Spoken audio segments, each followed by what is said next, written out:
Sou a professora Regiane e vou ministrar as aulas de Ética e RH do curso técnico em Transações Imobiliárias da Escola Técnica REMA. A nossa aula hoje é sobre conceitos da ética. Ética é a parte da filosofia que tem como objeto de estudos a moral, ou seja, os valores e princípios que orientam e disciplinam o comportamento. Aquilo que vale para cada um de nós, que tem valor e fundamenta as nossas ações. A justiça, a dignidade do ser humano, a família, a honestidade. Como seres morais, que agem fundamentados em valores, levantamos questões sobre o que é o bem e o mal, quais valores poderiam ser considerados universais. Alguns autores não diferenciam moral e ética. Mas, esta diferenciação é importante para a compreensão do conceito de ética que refere-se à conduta humana. Vem de dentro para fora. Assim, a ética é também chamada de ciência da moral e filosofia moral, envolve razão, paixão pelo que fazer e não regras. Faço porque amo, respeito, isto é ética. Já a moral, regras, deveres, adesão, posso ou não aceitar. Através da ação. Direito, obrigação, porque disciplina, dita regras. Para Sócrates é sujeito ético-moral somente aquele que sabe o que faz, conhece as causas e os fins de sua ação, o significado de suas intenções e de suas atitudes. De acordo com Chauí 2001, a ética grega tem três aspectos principais: o racionalismo, o naturalismo e a inseparabilidade entre a conduta e os valores da sociedade. Bom pessoal, termina aqui a nossa aula de conceitos de ética. Não se esqueçam de ler a apostila e acessar a rota de aprendizagem. Um abraço a todos e até a próxima. Olá, voltamos com a nossa terceira aula de Ética e RH e hoje falaremos sobre ética no trato social, ciência e cidadania. Segundo Álvaro Valls, a humanidade só refere por escrito depoimentos sobre as normas de comportamentos e teorias dos últimos milênios, embora os homens já existissem há muito tempo. Mas é importante então lembrar que as grandes teorias éticas gregas também demonstravam o tipo de organização social daquela sociedade. Porém, o que os gregos pensavam da pederastia, ou os casos em que os romanos podiam abandonar uma criança recém-nascida, ou direito de propriedade e não cobiça? No século passado, o ideal do homem cristão enaltecia muito mais o burguês culto, casado, com famílias grandes e boas economias acumuladas, cultor da vida urbana e social. E os grandes pensadores éticos Sócrates e Kant sempre buscaram formulação que explicassem, a partir de alguns princípios mais universais, tanto a igualdade do gênero humano. O bem-estar não pode ser considerado uma exclusividade individual, temos que fazer o bem pensando em todos, isto é ética no trato social. Você já pensou estar com calor na imobiliária e abrir uma mangueira porque você está com calor? E os outros? E a bagunça, os clientes, documentos? A ética é importante nesta hora. A verdade sempre busca o concreto. A ciência, portanto, deixar claros os parâmetros exprime segurança, competência, retidão, daí a importância da ética como ciência. Trate os outros como você gostaria de ser tratado, exerça a cidadania. Leiam mais sobre o assunto na apostila e no AVA. Um abraço e até a próxima.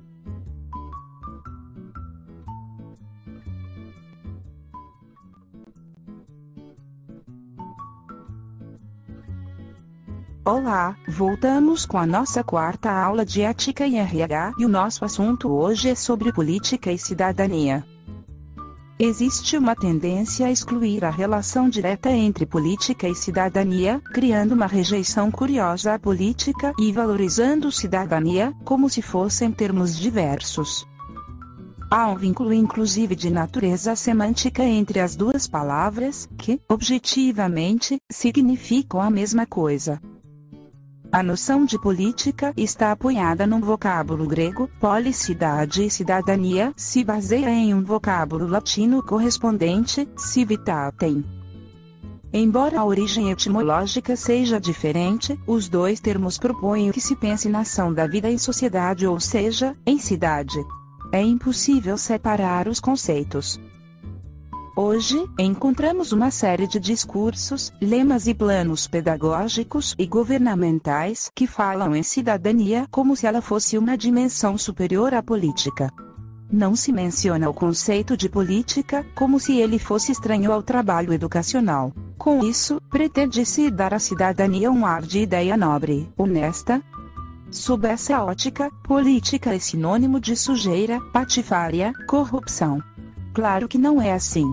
Assim, é necessário debater a política, e isso é debater a cidadania. Ora, não se deve temer a identidade dos conceitos, pois só assim é possível construir cidadania, no sentido político do termo, bem comum, igualdade social e dignidade coletiva. Bem pessoal, encerra aqui a nossa quarta aula, leiam a apostila, acessem o AVA e até a próxima.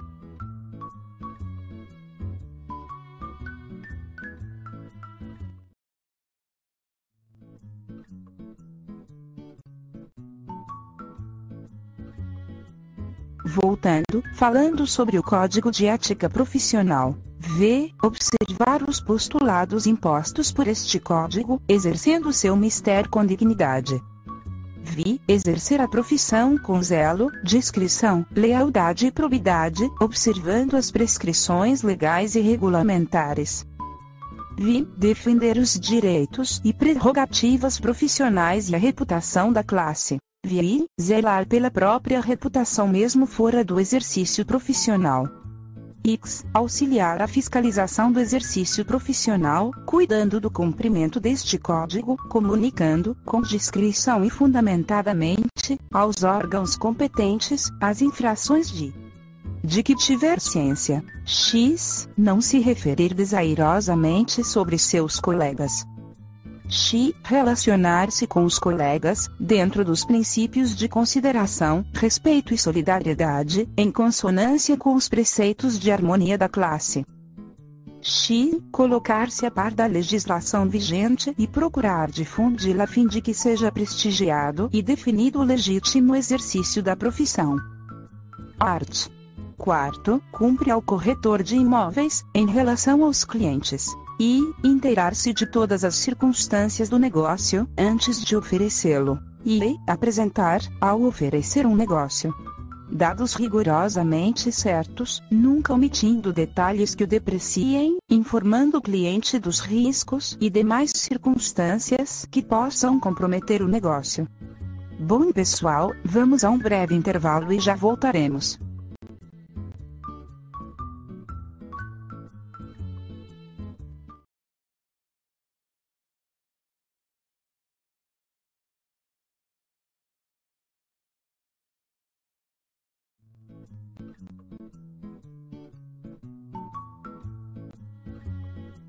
Código de Ética Profissional, Resolução Artigo 1º, aprovar o anexo Código de Ética Profissional. Artigo 2º, a presente resolução entrará em vigor na data de sua publicação, revogadas as disposições contrárias, especialmente as resoluções, COFES nos 0, 1, 4, 7, 8, 0, 3, 7, 7, 9 e 14.582. Código de Ética Profissional. Artigo 1º. Este Código de Ética Profissional tem por objetivo fixar a forma pela qual se conduzir o corretor de imóveis quando no exercício profissão. Artigo 2º. Os deveres do corretor de imóveis compreendem, além da defesa do interesse que lhe é confiado, o zelo do prestígio de sua classe e o aperfeiçoamento da técnica das transações imobiliárias. Artigo 3º. Cumpre ao corretor de imóveis, em relação ao exercício da profissão, à classe e aos colegas. E, considerar a profissão como alto título de honra e não praticar nem permitir a prática de atos que comprometam a sua dignidade. E, prestigiar as entidades de classe, contribuindo sempre que solicitado, para o sucesso de suas iniciativas em proveito da profissão, dos profissionais e da coletividade. E manter constante contato com o Conselho Regional respectivo, procurando aprimorar o trabalho desse órgão. Quarto, zelar pela existência, fins e prestígio dos Conselhos Federal e Regionais, aceitando mandatos e encargos. Quinto, observar os postulados impostos por este código, exercendo seu mistério com dignidade. Vamos a um intervalo e já voltamos.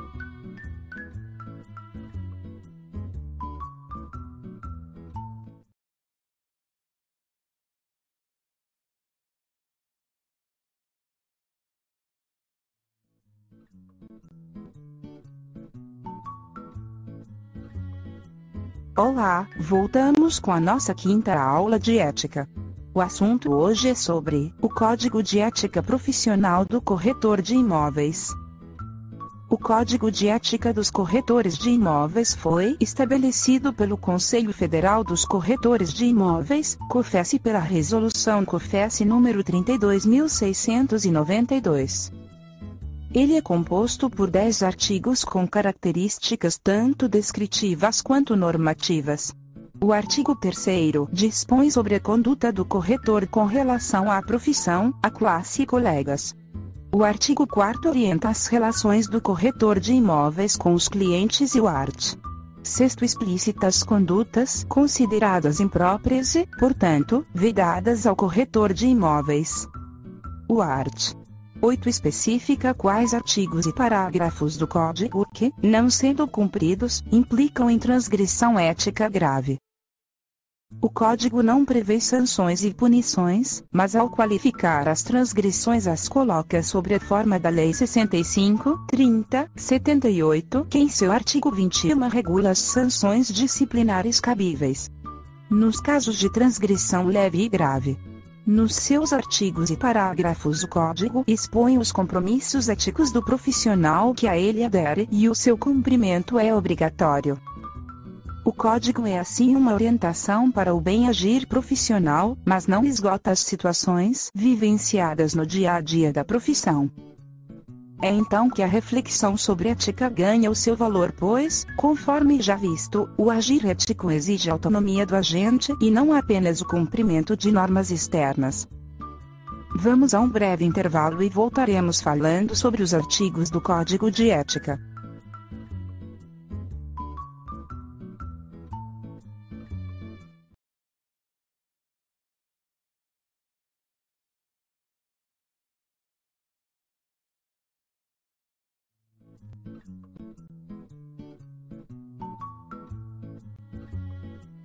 Voltamos com a 7ª parte da aula de Código de Ética. Falávamos sobre o artigo 6º do que é proibido ou vedado ao corretor. 18º, reter em suas mãos negócio, quando não tiver probabilidade de realizá-lo. 19º, utilizar sua posição para obtenção de vantagens pessoais, quando no exercício de cargo ou função. 20º, receber sinal nos negócios que lhe forem confiados caso não esteja expressamente autorizado para tanto. Artigo 7º, compete ao CRES, em cuja jurisdição se encontrar inscrito o corretor de imóveis, a apuração das faltas que cometer contra este Código, e a aplicação das penalidades previstas na legislação em vigor. Art. 8º, comete grave transgressão ética o corretor de imóveis que desatender os preceitos dos artigos 3º, 1, 5, 6 e 9. 4º, 2, 3, 4, 5, 6, 7, 9 e 10. 6º, 1º, 3º, 4º, 7º. 8º, 9º, 10º, 11º, 12º, 16º, 19º e 20º, transgressão de natureza leve que desatender os demais preceitos deste Código. Art.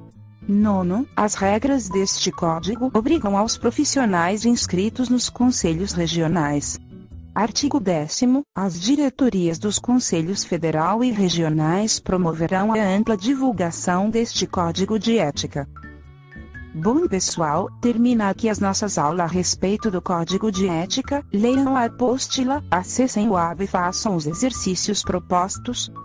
Espero ter contribuído para o seu crescimento profissional e sucesso a todos.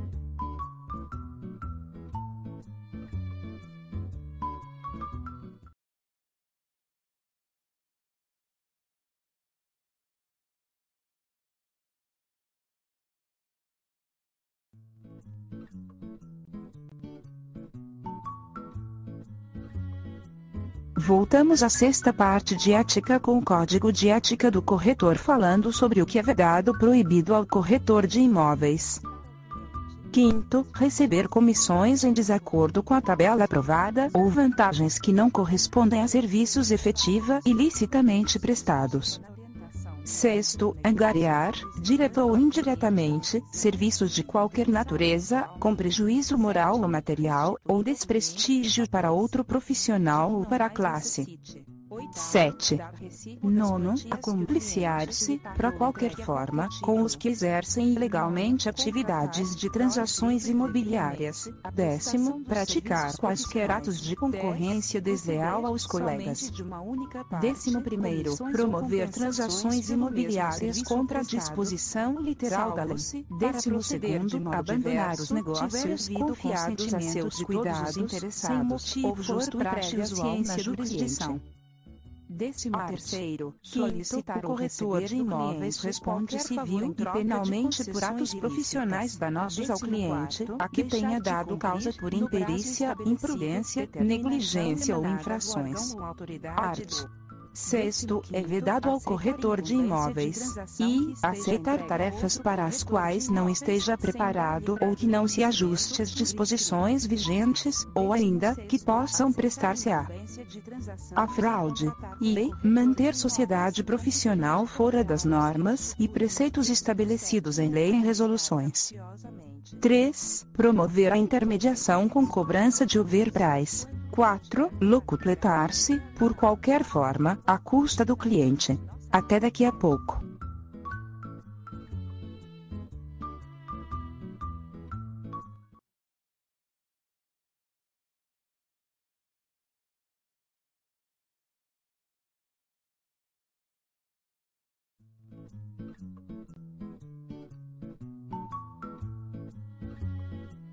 Olá, voltamos com a sétima aula de ética e hoje falaremos sobre a proposta de uma ética da responsabilidade solidária de Carlo Appel. As propostas de Carlo Appel é defender uma ética da responsabilidade, a partir de sua ética do discurso. Apresentam-se, neste debate, como possibilidades para um posicionamento ante a pergunta: o que eu devo fazer? Diante do problema da civilização contemporânea, marcada desde o início do século passado por guerras e pela escalada nuclear, pela crescente crise ecológica, como o preço da civilização industrial, enfim, pelo predomínio de uma racionalidade cientificista que procura reduzir problemas morais a questões relacionadas à subjetividade, ou a questões de preferências pessoais ou emocionais e, portanto, irracionais. Apresentam-se, neste debate, como possibilidades para um posicionamento ante a pergunta: o que eu devo fazer? Diante do problema da civilização contemporânea. Appel privilegia o enfrentamento do problema de uma fundamentação última de princípios e normas morais. O conflito fundamental de nossa época é que ela está marcada simultaneamente pela necessidade de uma ética universal e a aparente impossibilidade de se estabelecê-la. Parte de uma preocupação comum e pretende oferecer um princípio, porém com uma substancial diferença no que se refere à justificação de suas propostas. Chegamos ao final da nossa sétima aula. Leiam a apostila, façam os exercícios e até a próxima aula.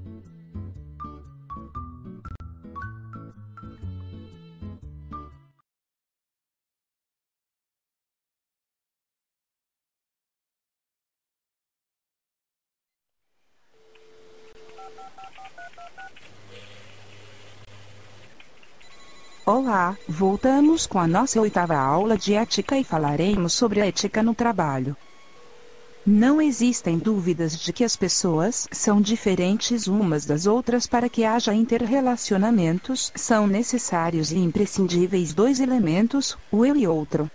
As relações humanas se estruturam através das interações entre as pessoas no seu dia a dia, por intermédio de uma rede de situações oriundas do próprio ser.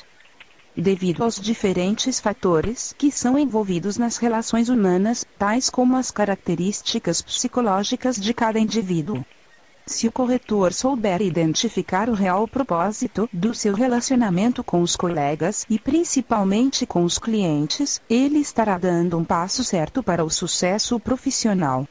Para isso é importante a comunicação e perceber os sentidos do ver, ouvir com sentimentos e emoções, pensar rapidamente e dar respostas corretas. Não perder a concentração, ficar tranquilo e conversar olhando nos olhos. Use e abuse do feedback, ou seja, pergunte ao seu cliente ou procure notar nas suas expressões corporais. Quando possível, utilize mais de um canal de comunicação. Ou seja, além de tentar convencê-lo pela palavra, ofereça também mensagens gráficas, fotos, folders, mapas, etc. Preste atenção no seu tom de voz e expressão corporal. Uma mensagem bem definida, clara e precisa facilita a compreensão e um bom feedback por parte do seu cliente. Chegamos ao final de mais uma aula. Reflitam sobre os assuntos tratados, acessem o AVA, leiam a apostila e coloquem tudo isto em prática já como estagiário. Boa sorte!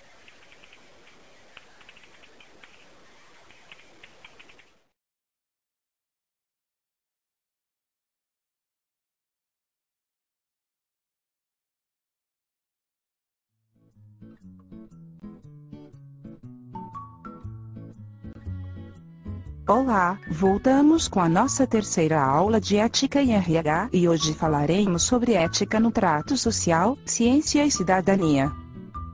Segundo Álvaro Valls, a humanidade só refere por escrito depoimentos sobre as normas de comportamentos e teorias dos últimos milênios, embora os homens já existissem há muito tempo. Mas é importante então lembrar que as grandes teorias éticas gregas também demonstravam o tipo de organização social daquela sociedade. Porém, o que os gregos pensavam da pederastia, ou os casos em que os romanos podiam abandonar uma criança recém-nascida, ou o direito de propriedade e não cobiça? No século passado, o ideal do homem cristão enaltecia muito mais o burguês culto, casado, com famílias grandes e boas economias acumuladas, cultor da vida urbana e social. E os grandes pensadores éticos Sócrates e Kant sempre buscaram formulação que explicassem, a partir de alguns princípios mais universais, tanto a igualdade do gênero humano. O bem-estar não pode ser considerado uma exclusividade individual, temos que fazer o bem pensando em todos, isto é ética no trato social. Você já pensou estar com calor na imobiliária?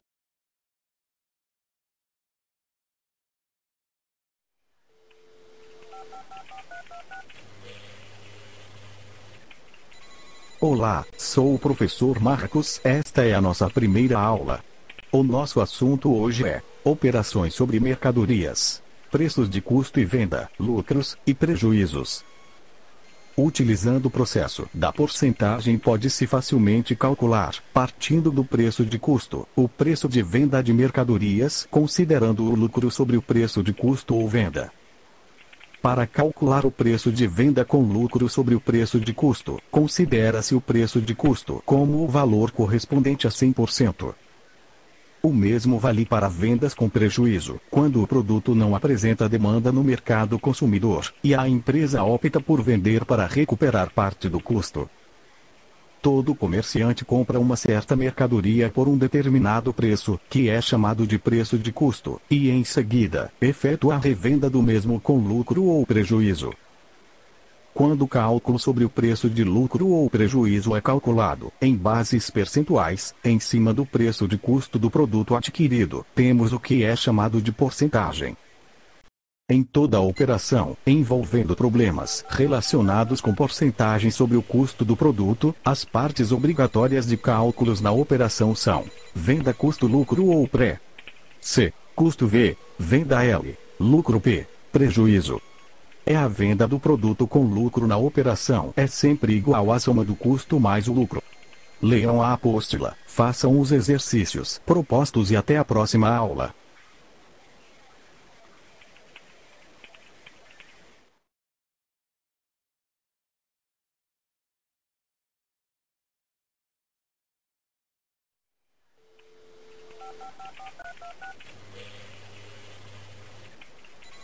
Olá, voltamos com a nossa segunda aula de operações financeiras. Hoje falaremos sobre tempo e taxa. Juro é a remuneração do capital que se submete a um risco. É o preço de um crédito ou capital emprestado durante um período de tempo.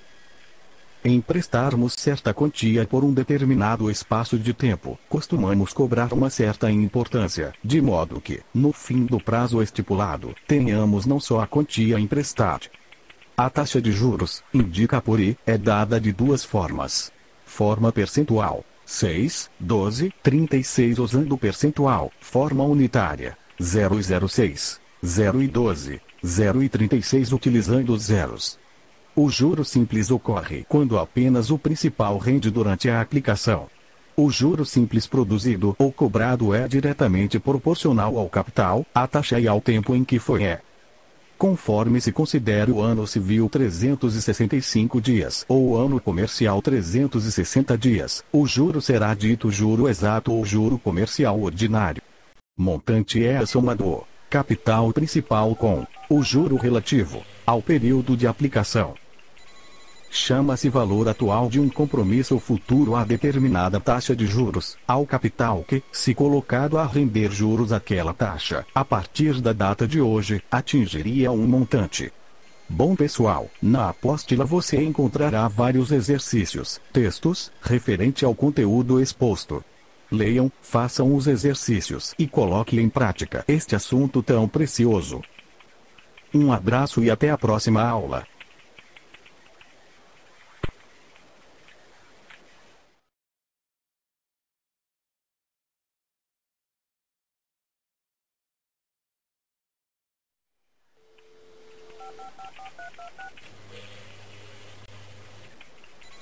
Olá, voltamos com a terceira aula, juros exato e comercial. Nas operações correntes, a curto prazo bancos comerciais, onde usualmente é adotado o regime de juros simples, o prazo é expresso em dias. Conforme se considere o ano civil 365 dias ou o ano comercial 360 dias, o juro será dito juro exato ou juro comercial ordinário. Juro simples. Há basicamente três tipos de juro simples: comercial, exato e bancário. Juro comercial. Nessa modalidade, todos os meses terão 30 dias, e o ano terá 360 dias. Juro exato. Nessa modalidade, os meses seguem a realidade 28, 29, 30 ou 31 dias, conforme um mês e o ano, bissexto ou não. E o ano apresenta 365 ou 366 dias. Juro bancário. Nessa modalidade, os meses seguem a realidade 28, 29, 30 ou 31 dias, conforme um mês e o ano, bissexto ou não. O ano possui 360 dias, como juro comercial. Formas de se resolver juros simples exato. 1. Descobrir se o ano é ou não bissexto. Isso impacta no mês de fevereiro, e na própria duração do ano. 2. Realizar a contagem de quantos dias o capital foi aplicado. Conta-se o primeiro dia de aplicação, e não conta-se o dia do resgate. 3. A taxa deve estar no período anual ou diário. Olá, pessoal, chegamos ao final da nossa aula hoje. Leiam a apóstila, façam os exercícios e até a próxima.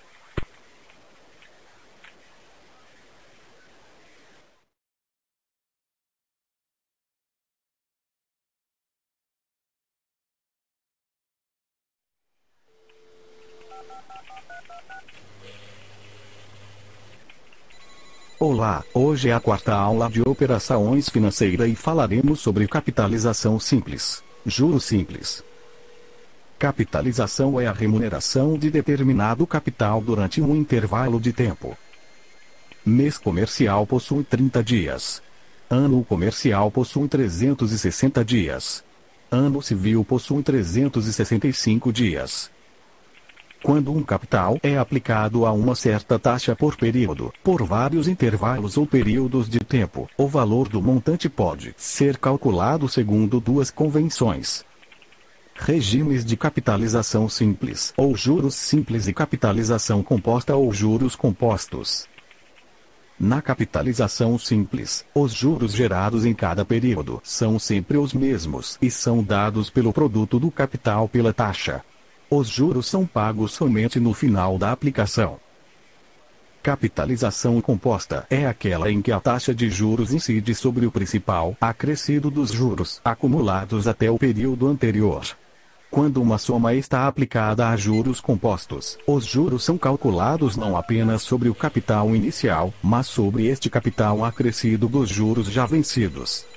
Bom pessoal, leiam a apostila, façam os exercícios propostos e até a próxima.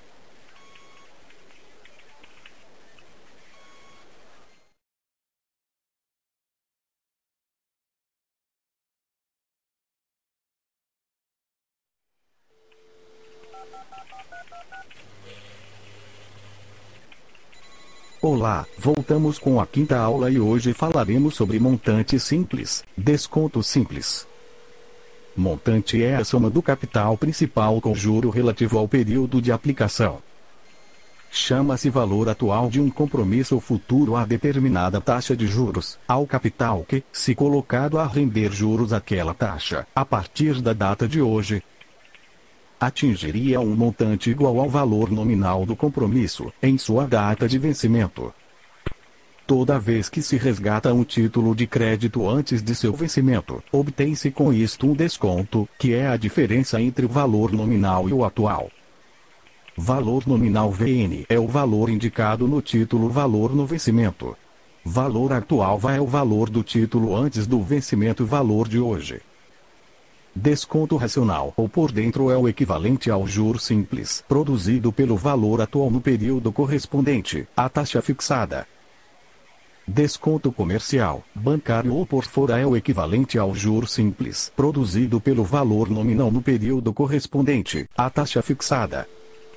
Podemos chamar de J valor do juro, C valor do capital inicial ou principal e taxa de juro N tempo, período, prazo de aplicação. Bom pessoal, chegamos ao final de mais uma aula. Acessem o AVA, leiam a apostila e realizem os exercícios propostos. Um abraço a todos.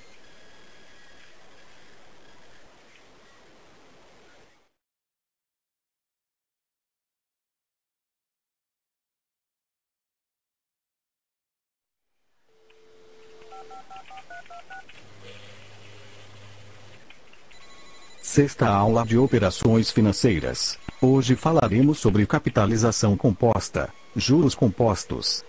No regime de capitalização composta, os juros produzidos no período serão acrescidos ao valor aplicado e no próximo período também produzirão juros sobre juros.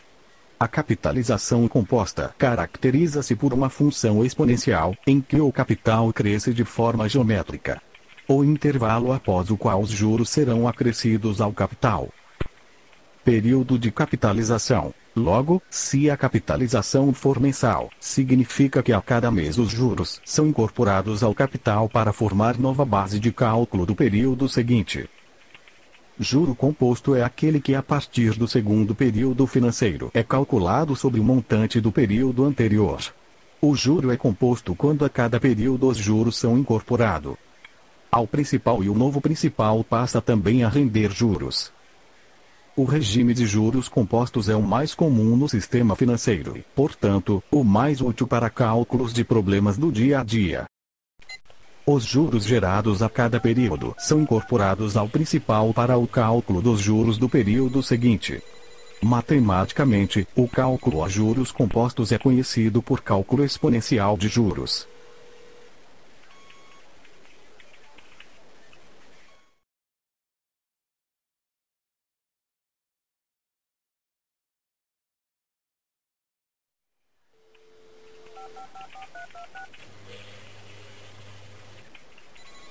Sétima aula de operações financeiras. O nosso assunto hoje é sobre montante composto.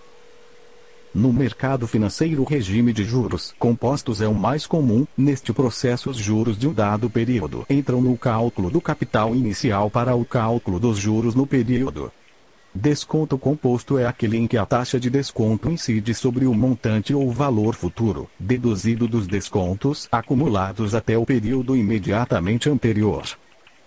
É obtido em função de cálculos exponenciais e praticamente não é utilizado em nenhum país do mundo. Raramente se toma conhecimento de um caso em que esse critério tenha sido aplicado. Tem importância meramente teórica. No caso de desconto simples, a taxa de desconto incide somente sobre o valor futuro dos títulos, tantas vezes quantos forem os períodos unitários.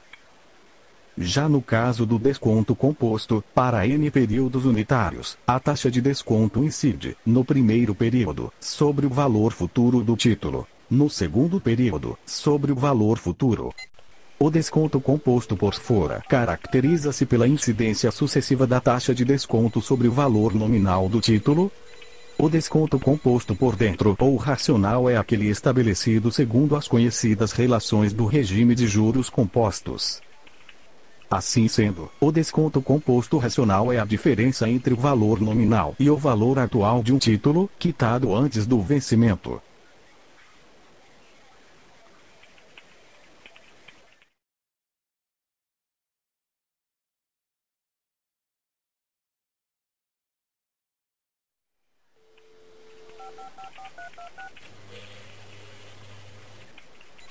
Olá, hoje é a nossa 8ª aula e falaremos sobre o Sistema Financeiro de Habitação.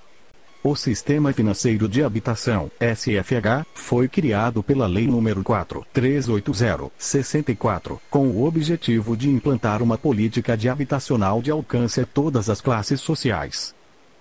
A alienação fiduciária é um tipo de financiamento utilizado na comercialização de bens.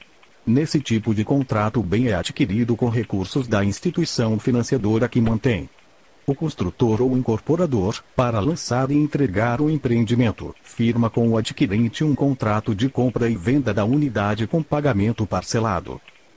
B. O próprio imóvel comercializado constitui-se na garantia da dívida contraída junto ao construtor, o que é feito com a alienação fiduciária em garantia.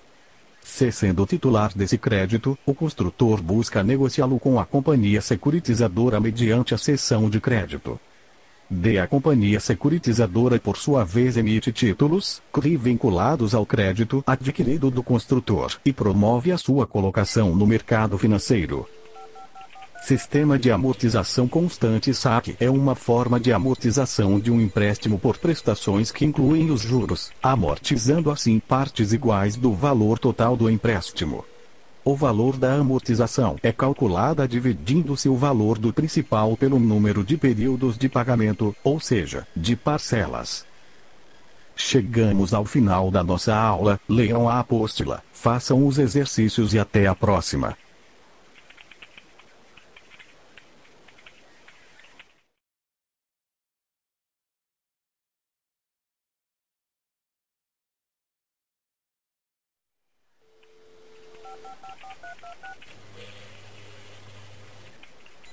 Olá, chegamos à nossa última aula e hoje falaremos sobre o uso do FGTS nos financiamentos imobiliários. FGTS é uma sigla que muitos se lembram apenas quando se desligam da empresa onde trabalham, ou quando resolvem adquirir a casa própria. Mas será que todos conhecem as regras para usar esse dinheiro no financiamento imobiliário? O fundo de garantia do tempo de serviço equivale a 8 do salário do trabalhador, rendendo juros de 3 ao ano, mais atualização monetária mensal. O FGTS é praticamente uma poupança. Está impedido de usar o fundo proprietário de imóvel em construção ou concluído no município de residência ou de trabalho, ou nas cidades vizinhas, quando não financiado pelo SFH. Ser filiado ao regime do FGTS há mais de 3 anos. Não ser proprietário ou promitente comprador de imóvel residencial financiado. Para usufruir desse financiamento, o interessado deve atender aos seguintes requisitos: renda familiar de até R$ 4.500,00. Que o empreendimento escolhido para adquirir o imóvel já tenha sido aprovado pela Caixa e com o uso deste tipo de recurso. Destinado às famílias com renda familiar de até R$ 4.500,00 e destinados à aquisição da casa própria. O valor da carta de crédito varia de acordo com a renda familiar.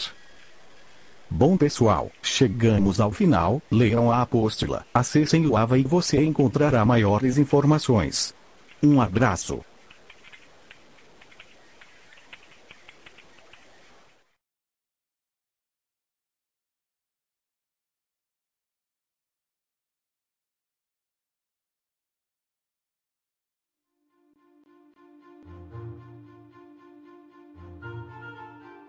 Olá, sou o professor Márcio e vou lecionar a matéria de legislação imobiliária.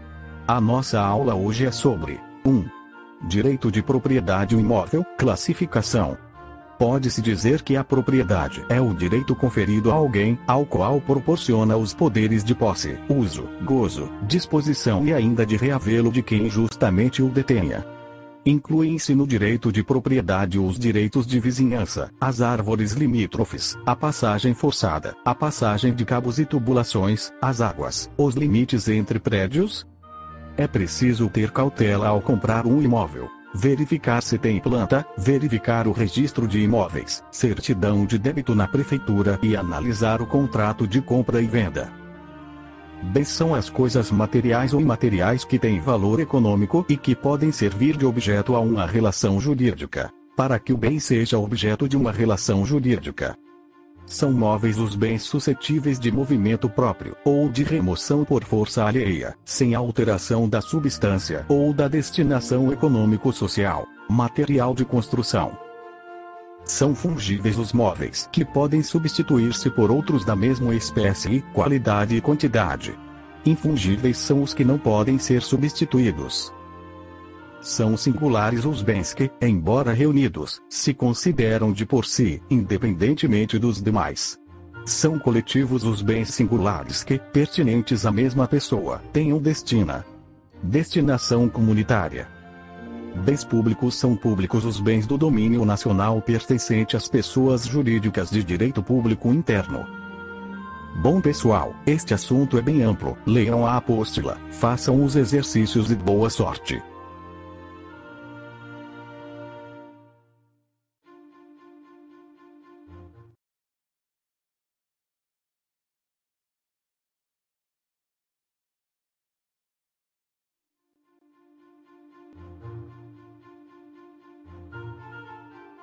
Olá, esta é a nossa segunda terras públicas e privadas da posse e propriedade. Terras devolutas são terrenos públicos, ou seja, propriedades públicas que nunca pertenceram a um particular, mesmo estando ocupadas. Durante o período colonial, a coroa portuguesa, diante da existência de largas áreas de terras abandonadas em seu território, decidiu utilizar compulsoriamente aforamento, através do Instituto da Sesmaria, segundo o qual o proprietário do solo tinha de aceitar a presença em suas terras de lavradores que iriam utilizá-la remunerando-a. Em 10 de abril de 1821, foi expedido um alvará, estabelecendo que todos os aforamentos existentes no Império Português seriam transformados em enfiteuses. A diferença básica entre aforamento e enfiteuse era a duração. O aforamento ou emprazamento durava um período especificado em contrato, enquanto a enfiteuse era perpétua. Historicamente, a enfiteuse teve como objetivo permitir ao proprietário que não desejasse, ou não pudesse usar o imóvel de maneira direta, poder cedi-lo a outro uso e gozo. A Constituição Brasileira de 1988 veio abrir uma possibilidade para o legislador ordinário extinguir a enfiteuse, conforme o artigo 49 das suas disposições transitórias. Lei disporá sobre o Instituto da Enfiteuse em imóveis urbanos, sendo facultada aos foreiros, no caso de sua extinção, a remissão dos aforamentos mediante aquisição do direito. Os inadimplentes deverão ter o direito de valer-se do prazo pleno de 10 anos para saldarem as respectivas dívidas, a partir da data da publicação no Projeto de Lei nº 6.960/2002.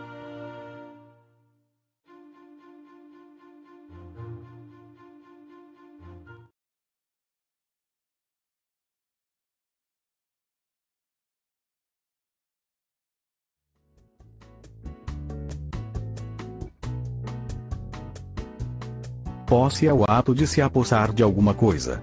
Ter posse é ter domínio de fato sobre alguma coisa. é o estado de quem possui alguma coisa.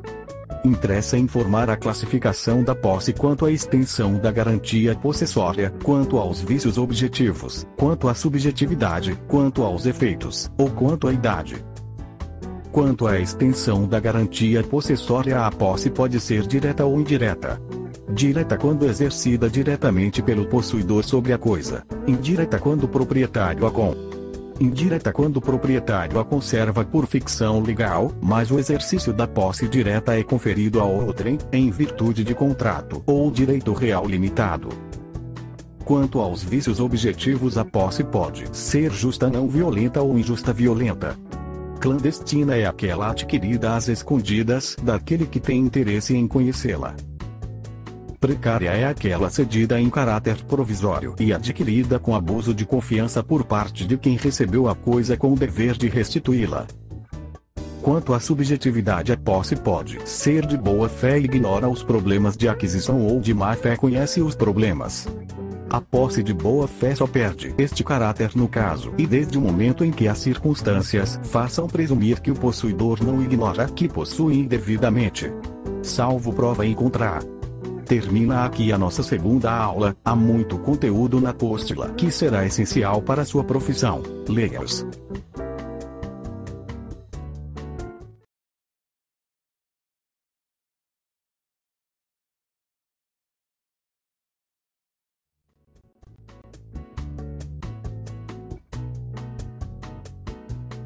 Olá, esta é a terceira aula de legislação imobiliária. Hoje falaremos sobre usufruto, haitação e direitos reais.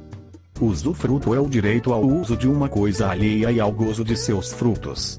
Seu titular é individualmente determinado, por isso, o direito se extingue, ou mais tardar, com a morte. A coisa objeto de usufruto fica pertencendo a seu proprietário, mas este quase não tirará proveito real dela, enquanto subsistir usufruto. O usufrutuário não pode transformar um terreno arenoso em vinhedo, embora isto possa representar um aumento do seu valor, porque desta forma modificaria a coisa substancialmente.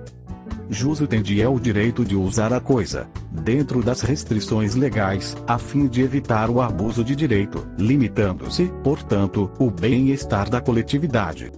Jus fruendi exterioriza-se na percepção dos frutos e na utilização dos produtos da coisa. É o direito de gozar da coisa ou de explorá-la economicamente. Jus abutendi ou disponendi equivale ao direito de dispor da coisa ou poder de aliená-la a título oneroso, venda ou gratuito doação, abrangendo o poder de consumi-la. Reivindicatio é o poder que tem o proprietário de mover ação para obter o bem de quem injustamente o detenha, em virtude do seu direito de sequela. Características do direito real.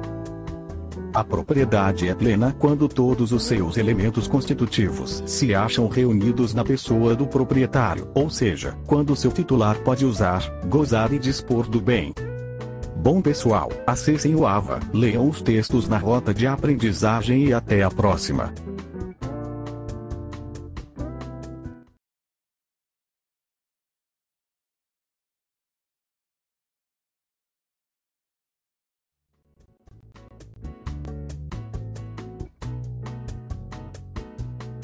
Hoje é a nossa quarta aula e falaremos sobre formas de aquisição e venda.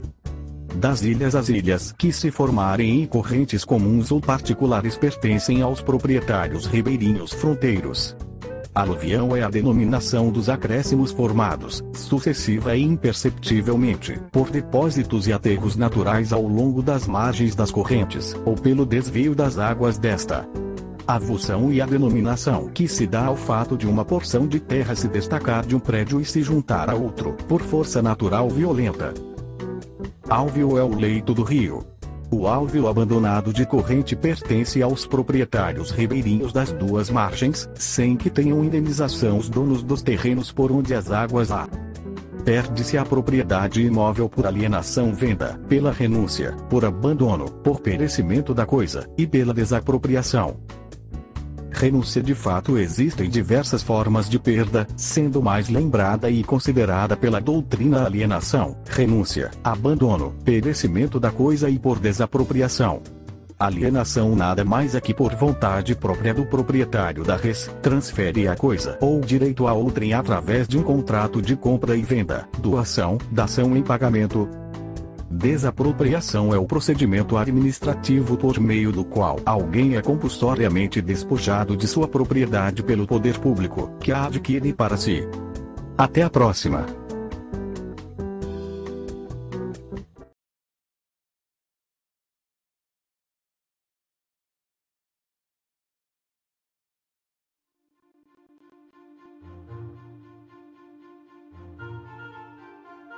Chegamos à quinta aula e hoje falaremos sobre avaliação valor-preço vida útil.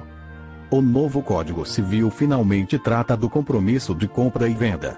É bem verdade que o Instituto tem natureza de direito real, mas não se pode negar, também, a forte influência do direito obrigacional, levando, inclusive, o STJ a manter entendimento contrário à necessidade do registro desse contrato no registro imobiliário para dar ensejo à adjudicação. Em suma, os seguintes requisitos para que se tenha vislumbrado o direito do promitente comprador: a celebração do contrato de promessa de compra e venda por instrumento público ou particular.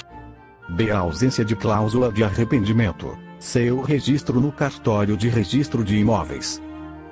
Ora, se analisar pontualmente os requisitos contidos no dispositivo, verificar-se-á que, hoje, apenas um é largamente observado: a simples celebração do contrato de promessa. Cabe ao judiciário essa responsabilidade, sem se olvidar, obviamente, da função social do contrato, do princípio da boa-fé objetiva, que não pode permitir que um promitente comprador deixe de ter um imóvel registrado em seu nome, após ter pago todas as prestações, em detrimento de formalidades.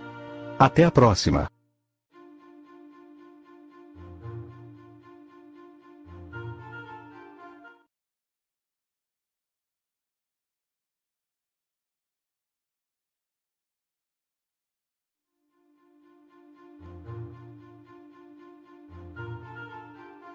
Olá, chegamos à sétima aula de legislação imobiliária. Hoje falaremos corretagem é o ofício, a função do corretor. Define-se o contrato de corretagem pelo liame obrigacional. Não pode haver ligação decorrente de mandato, de prestação de serviços ou por qualquer relação de dependência. O corretor é obrigado a executar a mediação com a diligência e prudência que um negócio requer, prestando ao cliente, espontaneamente, todas as informações sobre os negócios. Deve, também, sob pena de responder por perdas e danos, prestar ao cliente todos os esclarecimentos que estiverem ao seu alcance, acerca da segurança ou risco do negócio. O contrato de corretagem tem como objetivo a disponibilização dos meios necessários para a realização do negócio. Nesse sentido, a remuneração é devida ao corretor uma vez que tenha ele conseguido o resultado previsto no contrato de mediação, mesmo que este não se efetive em virtude de arrependimento.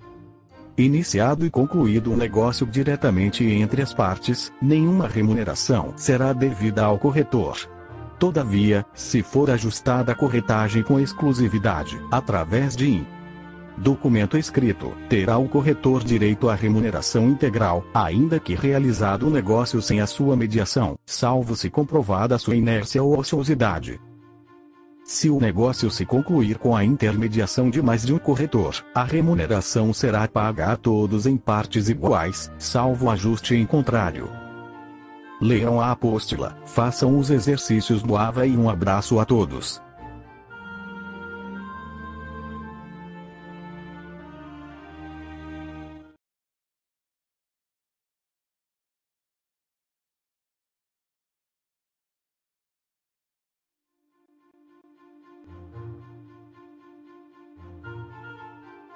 Olá, hoje é a nossa oitava aula de legislação imobiliária e falaremos sobre contrato de locação. O novo Código Civil, nos ATS 565-S, abre um capítulo destinado à locação de coisas. Ou seja, o contrato de locação é referido genericamente, independentemente de ter como a locação do prédio urbano, que esteja sujeita à lei especial, por esta continua a ser regida Assim, o novo código não revoga as regras contidas na Lei 8.245/91. Dessa forma, a locação de imóveis residenciais, ou não, urbanos continuará sendo regida pela lei especial aqui referida. Em direito, a nulidade é a qualidade da norma jurídica, do ato jurídico ou do negócio jurídico que não são dotados de validade. Efeitos desde a sua formação. A nulidade é a penalidade que importa em deixar de existir qualquer efeito do ato, desde o momento de sua formação. A sentença que decreta a nulidade retroage, pois, a data do nascimento do ato viciado. O ideal legal é que os efeitos do negócio jurídico nulo desapareçam como se nunca houvessem se produzido. Os efeitos que seriam. No direito civil brasileiro, são considerados nulos os negócios jurídicos quando forem celebrados por pessoa absolutamente incapaz, for ilícito, impossível ou indeterminável o seu objeto. O motivo determinante, comum a ambas as partes, for ilícito, não obedecer à forma prescrita em lei, for preterida a alguma solenidade que a lei considere essencial para a sua. Chegamos ao final da 8ª aula, leiam a apóstila, façam os exercícios e até a próxima.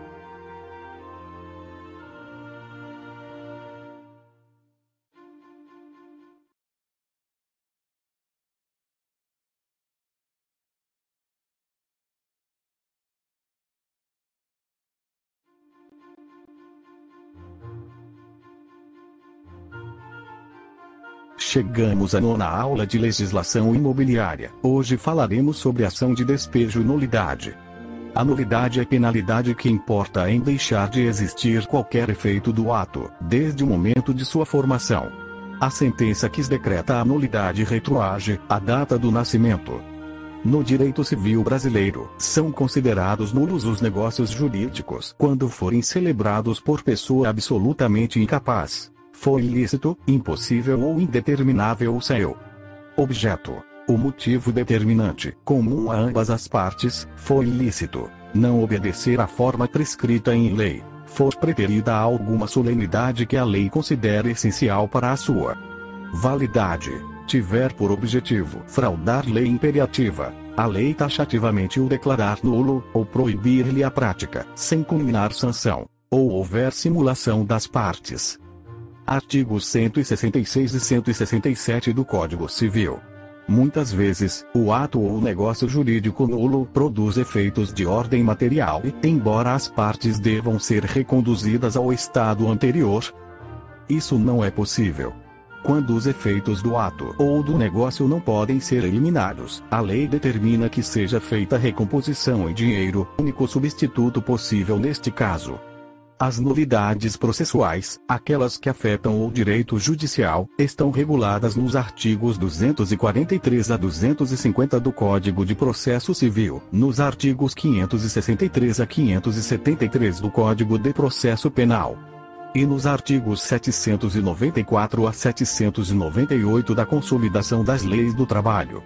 A norma, o ato e o negócio jurídico nulos não podem ser ratificados, não são suscetíveis de confirmação. Espero ter contribuído para a formação de vocês. Leiam as apóstila, os textos, indicações de leituras e boa sorte.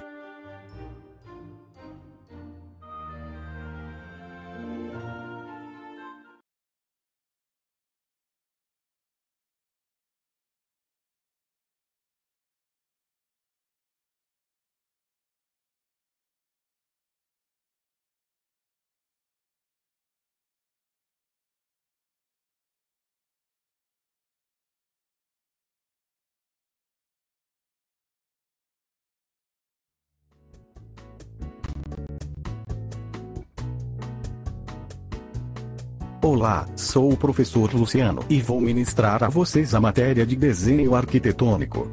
O nosso assunto hoje é instrumentos e materiais de desenho. Desde suas origens o homem comunica-se através de grafismos e desenhos. As primeiras representações que conhecemos são as pinturas rupestres. Em arquitetura, o desenho é a principal forma de expressão. É através dele que o arquiteto e o projetista exterioriza as suas criações e soluções, representando seu projeto. O desenho começou a ser usado como meio preferencial de representação do projeto arquitetônico a partir do Renascimento. Esses desenhos podem ser realizados sobre uma superfície de papel, dentro de pranchas na maioria das vezes sulfite, papel manteiga, vegeta ou computador. Do modo convencional, são executados sobre pranchetas, com uso de réguas, esquadros, lapiseira, compasso, caneta de nanquim. A execução de desenhos de arquitetura no computador em geral exige a operação programas gráficos do tipo CAD que normalmente demandam um hardware robusto. Existem, no entanto, diversos outros softwares de CAD para arquitetura.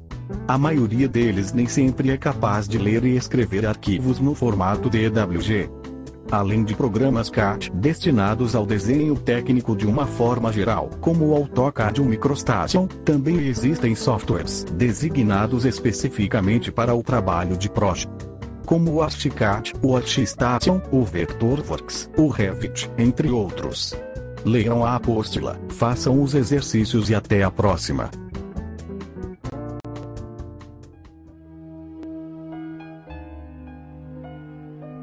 Olá, esta é a nossa segunda aula de desenho arquitetônico.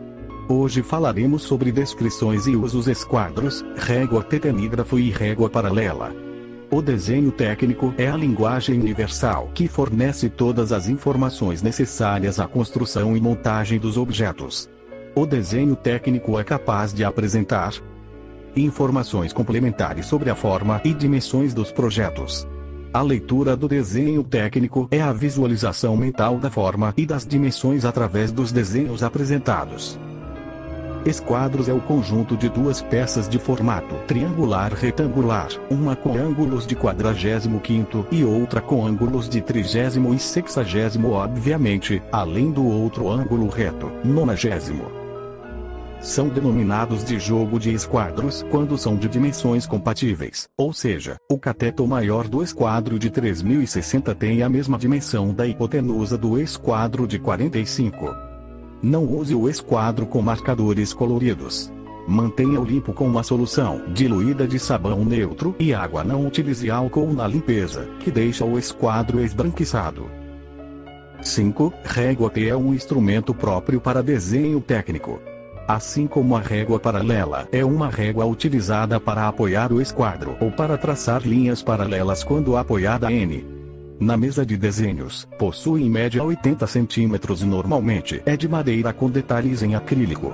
O tecnígrafo é um equipamento que substitui o conjunto régua T e esquadros, destinada ao traçado de linhas horizontais paralelas entre si no sentido do comprimento da prancheta, e a servir de base para o apoio dos esquadros para traçar linhas verticais ou inclinadas. Bom pessoal, termina aqui a aula de hoje. Leiam a apostila, façam os exercícios e até a próxima.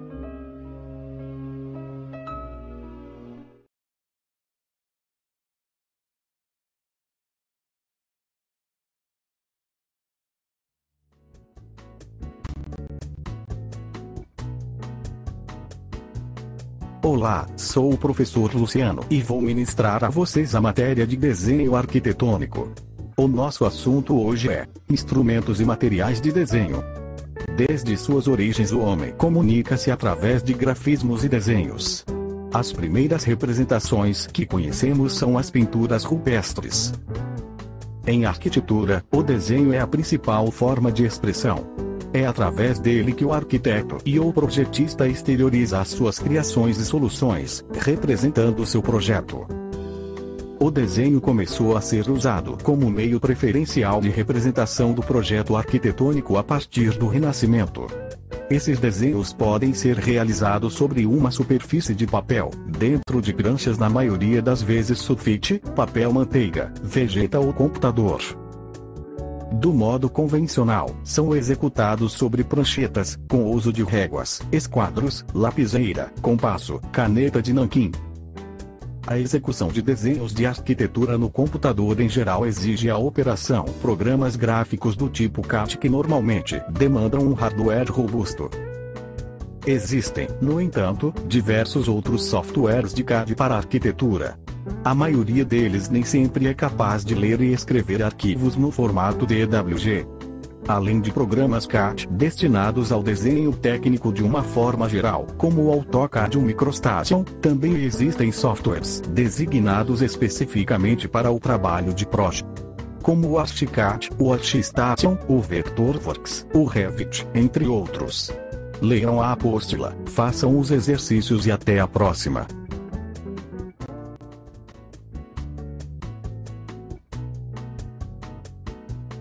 Olá, hoje é a nossa terceira aula e falaremos sobre prancheta, régua comum, compassos, lápis e grafite. Prancheta é um suporte portátil usado para fazer desenhos de projetos em geral, arquitetura, instalações, mesa de desenho ou estirador, estrutura, entre outros. Para cobrir pranchetas, normalmente pode-se usar o seguinte: 1. Coberturas de vinil, que fornecem uma superfície de desenho suave e uniforme. Furos de alinhamento e cortes ficam naturalmente encobertos. 2. Revestimento e fórmica ou material resistente similar, sem imperfeições de superfície.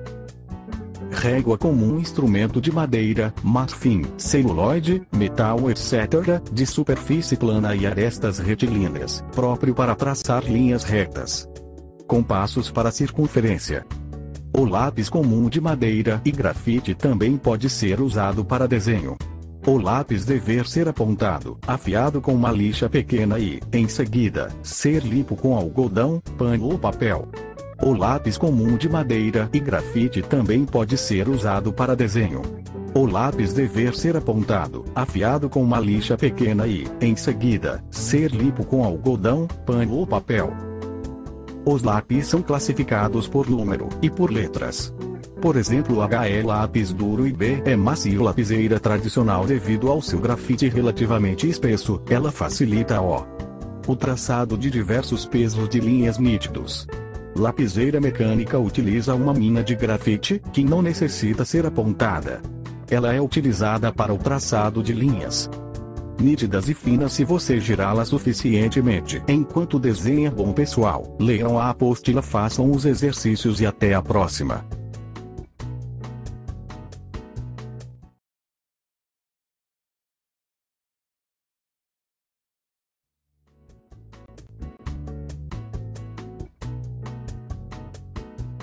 Olá, hoje é a quarta aula de desenho arquitetônico. Hoje falaremos sobre borracha, transferidores, curvas francesas ou pistoletes. A borracha natural é o produto primário da coagulação do látex da seringueira. Hoje, a borracha sintética, concorrente do elastômero natural e outras derivadas do petróleo. Tanto uma como outra tem como polímero fundamental o poliisopreno. A diferenciação se dá por adição de pigmentos e processos de vulcanização com graus distintos. Transferidores. Transferidor é um material muito usado para medida e marcação de paredes. É composto basicamente por uma escala circular, ou de seções de círculo. Seu uso é diversificado, tendo emprego em educação, matemática, engenharia, topografia, construção e diversas outras atividades que requeiram o uso e a medição de ângulos. Há os fixos. Transferidor de tricentésimo sexagésimo, transferidor de centésimo octogésimo, transferidor de nonagésimo. Móveis. Transferidor de ângulo com ou sem relógio. Cabe notar que os transferidores podem marcar os ângulos não somente em graus, mas também em milésimos. Existem diversos modelos de transferidores com aplicações em aeronáutica, astronomia, escolar, engenharia, navegação, topografia, trigonometria. A curva francesa é um gabarito com vazados curvos, combinando diversos raios. Antes do surgimento do computador gráfico, mais especificamente do desenho vetorial, as curvas francesas eram usadas em diversas áreas. No desenho arquitetônico, no design gráfico para arte finalizar logomarcas, por exemplo, e também no desenho tipográfico.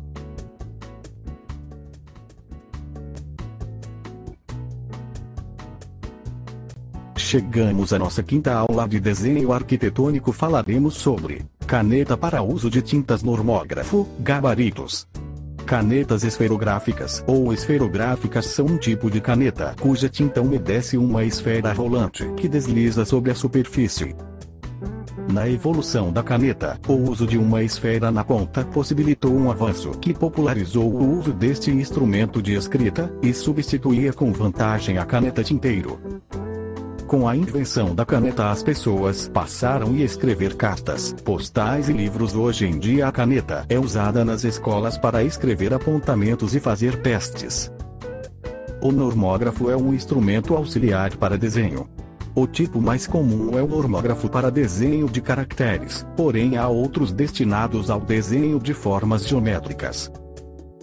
Pode ser uma régua vazada através da qual se desenham as letras e números, ou então uma régua com sulcos no formato dos caracteres, que são transferidos para o papel através de um I.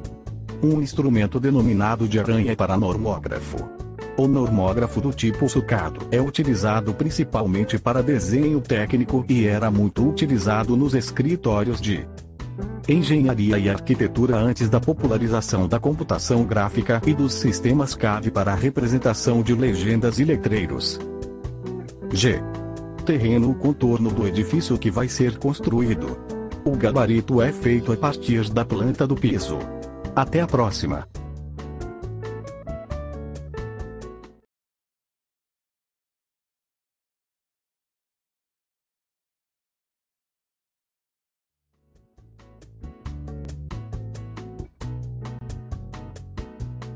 Olá, hoje é a sexta aula de desenho arquitetônico. Falaremos sobre tinta indeleável, papéis e pranchas. Tinta indelével que não pode ser apagado, durável. O papel é um material constituído por elementos fibrosos de origem vegetal, geralmente distribuídos sob a forma de folhas ou rolos.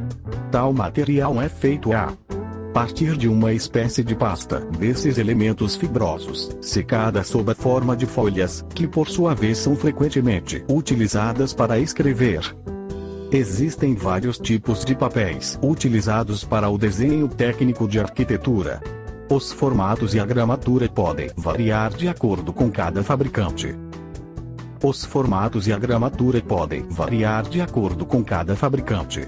Canson 140-200 GM2 ideal para desenho artístico, folha grossa, em blocos, folhas avulsas e outros. Sulfite 50-160 GM2 ideal para desenho a lápis e croquis, sem transparência, em blocos, folhas avulsas e em vários formatos. Manteiga ideal para croquis, com boa transparência, em blocos, folhas avulsas e em vários formatos ou rolo. Vegetal ideal para projeto final, com ótima transparência, em blocos, folhas avulsas e em vários formatos ou rolo. Leiam a apostila, façam os exercícios e até a próxima.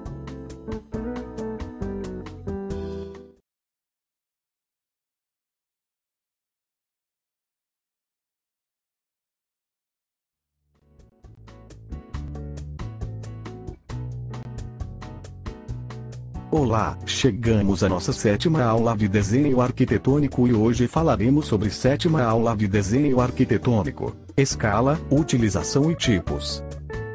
Como vimos, os desenhos para as construções são elaborados em pranchas, isto é, folhas de papel com dimensões padronizadas, por norma técnica, onde o espaço utilizável é delimitado por linhas chamadas de margens. Uma prancha A4, por exemplo, tem 21 cm de largura por 29,7 cm de altura e espaço utilizável de 17,5 cm de largura por 27,7 cm de altura. Desta forma, se tivermos que desenhar a planta, o corte e a fachada de uma edificação, nesta prancha, esses desenhos deverão estar em escala. Um dos fatores que determina a escala de um desenho é a necessidade de detalhe da informação. Normalmente, na etapa de projeto executivo, quando os elementos da construção estão sendo desenhados para serem realmente executados, como por exemplo, as esquadrias, portas, janelas, etc., normalmente as desenhamos o mais próximo possível do tamanho real. 1,21 e 25, ampliações de banheiros, cozinhas ou outros compartimentos. 1,50 é a escala mais indicada e usada para desenhos de plantas, cortes e fachadas de projetos. De grandes projetos, plantas de situação, localização, topografia, paisagismo e desenho urbano. 501.000, planta de localização, paisagismo, urbanismo e topografia. 2001, 5.000, levantamentos aerofotogramétricos, projetos de urbanismo e zoneamento. Simples. À medida que a produção dos desenhos acontece, a escolha fica cada vez mais acertada. Até a próxima!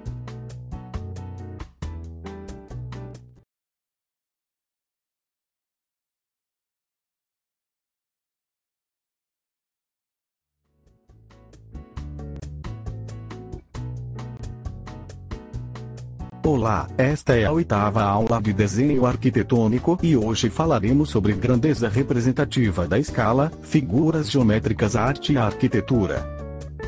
Temos alguns elementos comuns a todos os regimes daquele período: a monumentalidade, a propaganda do Estado, a compacidade. A monumentalidade foi trabalhada de diversas maneiras de modo a impor a grandeza do regime, ao mesmo tempo pela grandiosidade e pela opressão representada pela escala desumana.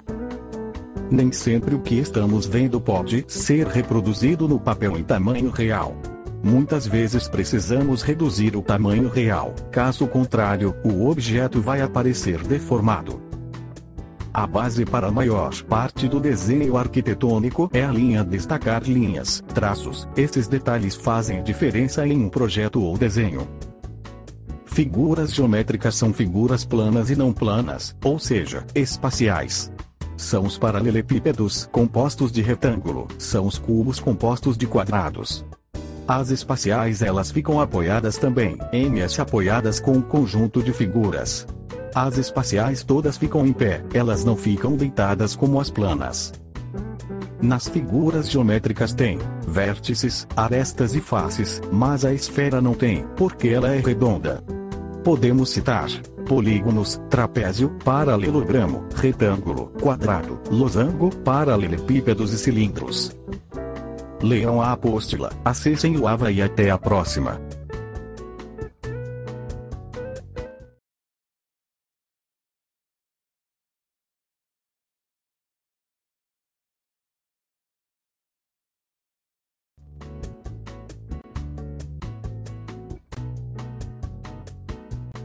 Olá, chegamos à nossa última aula de desenho arquitetônico e hoje falaremos sobre cálculo de área.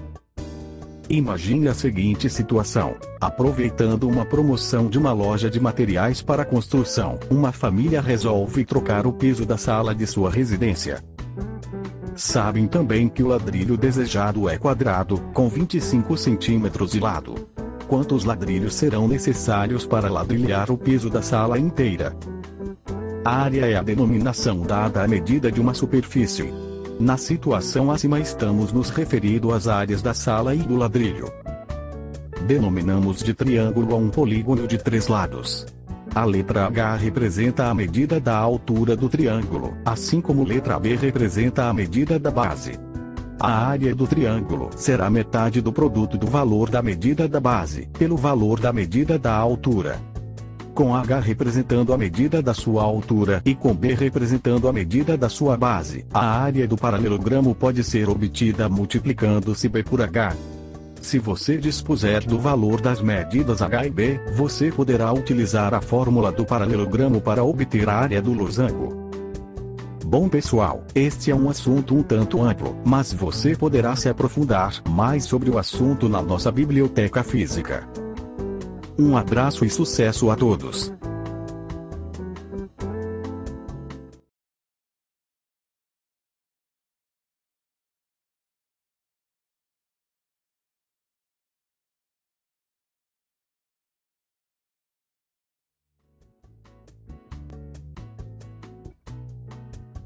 Olá, meu nome é Silvio e vou ministrar a vocês a matéria de Economia e Mercado do curso técnico em Transações Imobiliárias da Escola Técnica REMA.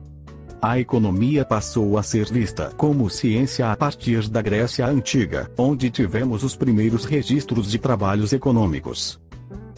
Na medida em que novas preocupações de ordem econômica vão surgindo na vida do homem, o seu conceito vai evoluindo. Se todos os bens fossem livres, a disponibilidade ilimitada de recursos seria de tal ordem que a obtenção de quaisquer bens não seria problema. Daí, não necessitaria da ciência econômica, pois não haveria problemas a resolver. Não haveria conflitos de interesses. Existem 4 questões que envolvem economia: o que, quanto, como e para quem produzir. A curva de possibilidade de produção retrata as alternativas para a utilização dos recursos. Os fatores de produção representam os recursos disponíveis que, combinados, são direcionados para a produção de bens ou serviços para o atendimento das necessidades da população. A terra, as dádivas da natureza, o trabalho, população economicamente ativa. O capital, riquezas acumuladas pela sociedade, a capacidade tecnológica e capacidade empresarial. Demanda, em economia, significa a procura por qualquer bem ou serviço. Quanto maior a procura, mais aumenta o preço. Bom alunos, chegamos ao final da nossa primeira aula. Acessem o AVA, leiam a apostila e até a próxima.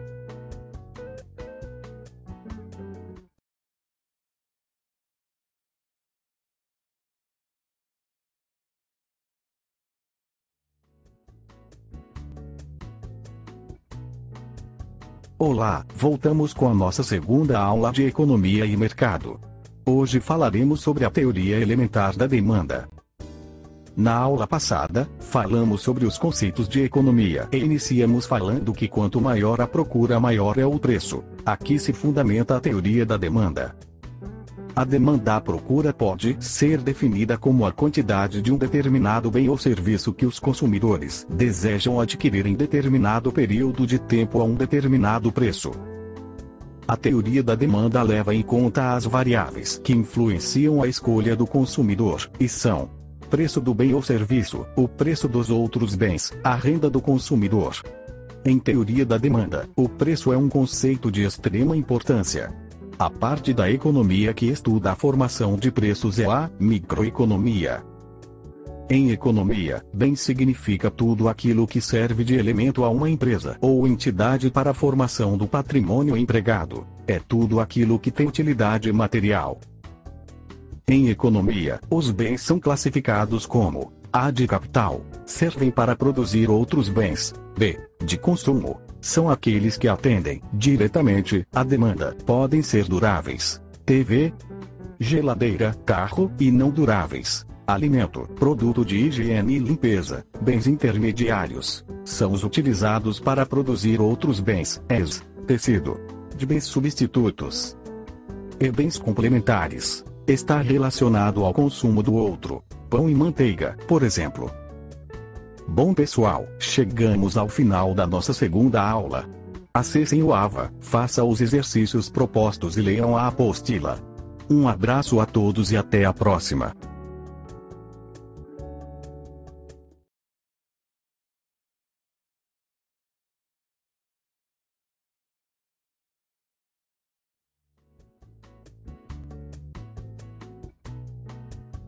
Olá, voltamos com a nossa terceira aula de Economia e Mercado. Hoje falaremos sobre o mercado, preço de equilíbrio, classificação dos mercados, estrutura do mercado, de fatores de produção. A palavra mercado tem diversos significados, dependendo da área de atuação. Em economia, mercado pode significar o conjunto de transações comerciais. O preço de equilíbrio, a interação das curvas de demanda e oferta determina o preço e a quantidade de equilíbrio de um bem ou serviço em um dado mercado. No encontro da oferta e demanda teremos o preço e a quantidade de equilíbrio. Haverá uma competição entre os consumidores, pois as quantidades procuradas serão maiores que as ofertas. Há várias formas ou estruturas de mercado. Essas dependem, fundamentalmente, de 3 características básicas: a número de empresas que compõem nesse mercado, B, tipo de produto produzido nesse mercado, e C, se existem ou não barreiras, obstáculos para que novas empresas entrem nesse mercado. Neste sentido, podemos ter as seguintes estruturas de mercado: concorrência perfeita, monopólio, oligopólio e concorrência monopolista. Concorrência perfeita é um tipo de mercado em que há um grande número de vendedores e empresas. Monopólio apresenta condições opostas às da concorrência perfeita. Oligopólio é caracterizado por um pequeno número de empresas que dominam a oferta de mercado. Concorrência monopolista é uma estrutura de mercado intermediária entre a concorrência perfeita e o monopólio. Por hoje é só. Até a próxima.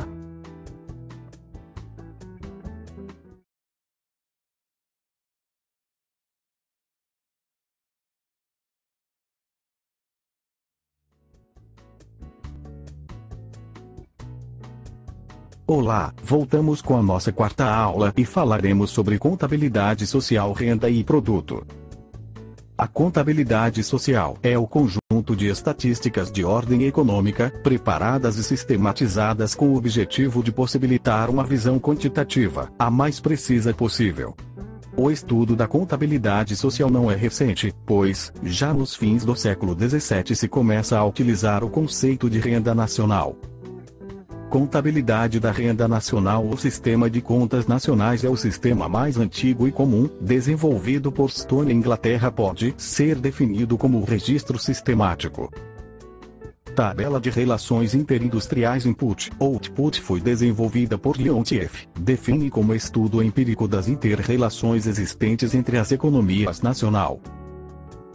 Sistema de fluxos financeiros. Os primeiros estudos foram feitos por Copeland, nos Estados Unidos, e visam descrever a atividade econômica sob aspecto monetário e financeiro.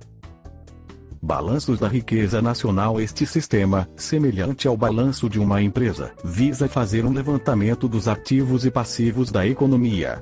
Renda é a soma dos rendimentos pagos aos fatores de produção para obter o produto num determinado período, composto por aluguéis, lucros, salários e juros. Renda nacional é a soma de todas as rendas recebidas pelos proprietários dos fatores de produção utilizados durante o ano, ou seja, o custo dos fatores, salários e ordenados. Renda per capita é renda por pessoa. Bom pessoal, vamos a um intervalo e já voltamos falando sobre renda e produto.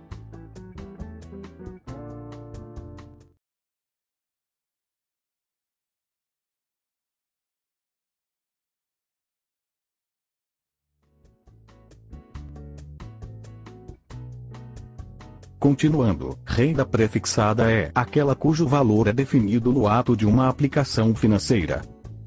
Renda pós-fixada é definida ao final do período de aplicação.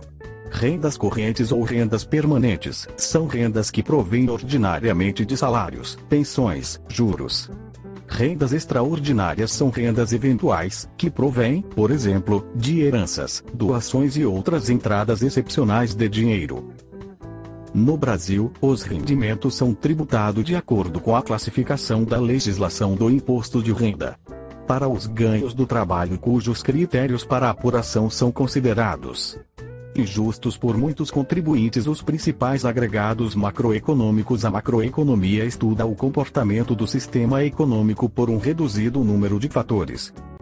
Seus principais objetivos estão no rápido crescimento do produto e do consumo, no aumento da oferta de empregos, na inflação reduzida e no comércio internacional vantajoso. Os principais agregados econômicos são, a saber, a valor bruto de produção (VBP), expressão monetária da soma de todos os bens e serviços produzidos em determinado território. Território econômico, num dado período de tempo, incorre no chamado erro de dupla contagem, pois soma os produtos finais com os insumos usados em sua elaboração. Valor agregado bruto (VAB) é o valor da produção sem duplicações. Obtém-se descontando-se do VBP o valor dos insumos utilizados no processo de produtivo. Veja mais na apostila sobre produto bruto, renda bruta, produto interno bruto, produto nacional bruto e renda nacional. Um abraço e até a próxima.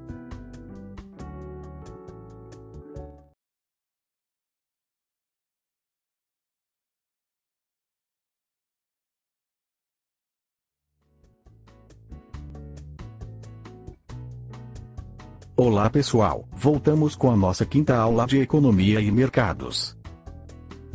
Consumo e poupança em economia. Consumo significa a utilização, pela população, pelos consumidores, das riquezas, materiais e artigos produzidos. Componentes do consumo. O consumo global de um país é influenciado por uma série de fatores, tais como renda nacional, estoque de riqueza ou patrimônio e taxa de juros. Estudos estatísticos mostram que as decisões de consumo da coletividade são influenciadas fundamentalmente pela renda nacional disponível. Então, C igual a FRND, ou seja, o consumo se dá em função da renda, onde C, consumo agregado, RND, renda nacional disponível. Investimento. A poupança é a parcela da renda nacional que não é gasta em bens de consumo. A poupança é a diferença entre a renda e o consumo. Então, S igual a FRND, ou seja, a poupança se dá em função da renda, onde S, poupança agregada, RND, renda nacional disponível. Já o investimento, construções, máquinas, etc. é o acréscimo ao estoque de capital que leva ao crescimento da capacidade produtiva. A curto prazo, é visto pelo lado dos gastos. Gastos necessários para a ampliação da capacidade produtiva. O investimento é a principal variável para explicar o crescimento da renda nacional de um país. Quando as operações de crédito na economia são estimuladas, normalmente, o consumo das famílias aumenta. Bom pessoal, até a próxima.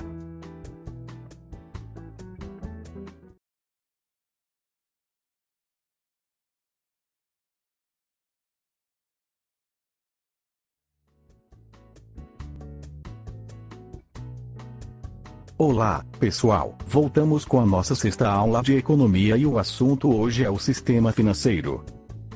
Sistema financeiro nacional é a estrutura institucional que regulamenta, supervisiona e opera as intermediações financeiras, incluídas as dos consórcios, dos negócios com valores mobiliários, os seguros e a previdência complementar. A organização do sistema financeiro pode ser dividida em 1. Órgãos normativos. A Conselho Monetário Nacional CMNB, Conselho Nacional de Seguros Privados CNSPC, Conselho de Gestão da Previdência Complementar CGPC.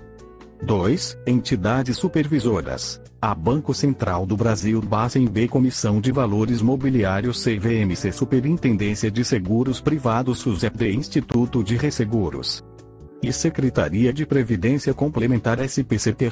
Agentes operadores do sistema. A bancos comerciais ou múltiplos, captadores de depósitos à vista B, bancos de investimento e demais instituições financeiras operadoras de poupanças e empréstimos. C. Caixas econômicas D, cooperativas de crédito e intermediários financeiros e administradores de recursos.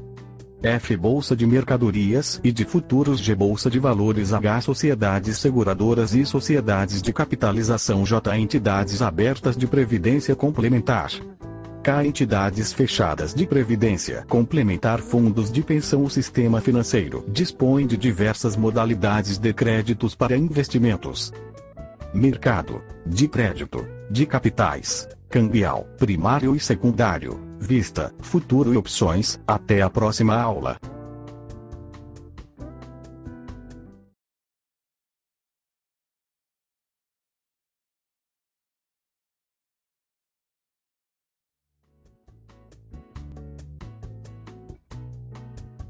Chegamos na nossa última aula de economia e mercado e hoje falaremos sobre o mercado imobiliário. Para se falar de tendências do mercado imobiliário, é preciso alargar o campo de visão e verificar que existe uma fusão entre o comportamento da sociedade e o mercado imobiliário. A tendência do mercado imobiliário prefere a palavra diversidade de produtos e inovação, senão, porque a primeira constatação é que a expectativa de vida das pessoas vem aumentando. Não se trata de uma nova classe social que surge. É a mesma classe C que, tendo melhor acesso ao estudo e mais qualificação profissional, e exige melhorias em todo sentido. Há linhas de crédito disponível, programas residenciais e outros, enfim, há uma oferta onde a classe C está podendo conquistar o seu imóvel. O setor da construção civil está a todo vapor, e isso faz com que investidores da área tenham bons retornos sobre seus investimentos. Um bom profissional do mercado imobiliário deve ser capaz de analisar as características do mercado local e as necessidades de seus clientes, preocupar com a concorrência. A função do marketing estratégico é seguir a evolução do mercado, identificar os diferentes produtos mercado e segmentos atuais ou potenciais, oferecendo vantagem competitiva. Para se analisar um negócio, é necessário levar em conta análise interna e externa, acesso à variedade de mercados, contribuição para o valor dos produtos finais, imitação pelos concorrentes. Bom pessoal, chegamos ao final da nossa aula, mas este assunto é extenso e você deverá fazer mais pesquisas a respeito. Um forte abraço e felicidades!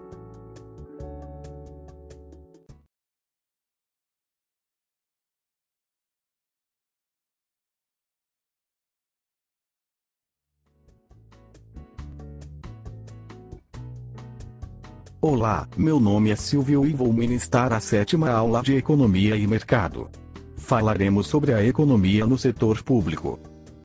Finanças públicas, setor que controla a massa de dinheiro e de crédito que o governo federal e os órgãos a ele subordinados movimentam em um país. O financiamento para que o Estado cumpra suas funções com a sociedade é feito por meio de arrecadação tributária ou receita fiscal. Alguns princípios. A princípio da neutralidade. As decisões sobre alocação de recursos baseiam-se nos preços relativos determinados pelo mercado. O princípio da equidade. É um imposto neutro. Distribui-se o ônus de maneira justa entre os indivíduos. Princípio do benefício. Um tributo justo é aquele que cada contribuinte paga ao Estado um valor de acordo com o que recebe. Princípio da capacidade de pagamento. Os agentes, famílias e firmas deveriam contribuir com impostos, de acordo com sua capacidade de pagamento. A Constituição Federal define 5 modalidades de tributos. 1. As taxas cobradas sobre a utilização de serviços públicos. 2. As contribuições de melhoria. 3. Os impostos usados para FII. 4. O empréstimo compulsório, cobrado pela União para atender a emergências. 5. Contribuições para fiscais especiais, cobrada pela União. PIS. PASEP. Déficit públicos, quando os gastos superam a arrecadação de impostos. Nossa aula acaba aqui. Leiam mais na apostila, acessem o AVA, façam os exercícios e até a próxima.